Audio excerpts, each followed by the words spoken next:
आशिकों पर जन्नत दोज़ख दोनों हराम है। ये गल समझ आई है नहीं आई? यानी इनकी तलब करना या इनसे डरने का जिक्र करना दोनों पर हराम है।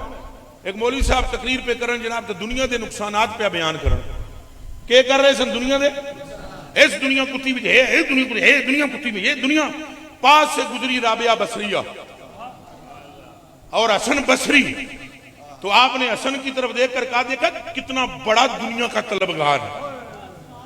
उन्होंने कहा ये तो दुनिया का मुखालिफ है।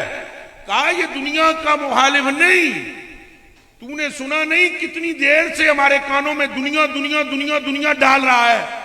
अगर ये यार का आशिक होता तो इसके लबों पर यार का नाम होता। कुछ समझ में आई है बात के नहीं? गल हजूर दी करो बस। कोई सारी दुनिया छोड़ दे अपनी जे का, बस हजूर को जन्नत की भी छोड़ दे तकाजा, दोजख की भी वाजत छोड़, मुस्तफा मुस्तफा कर।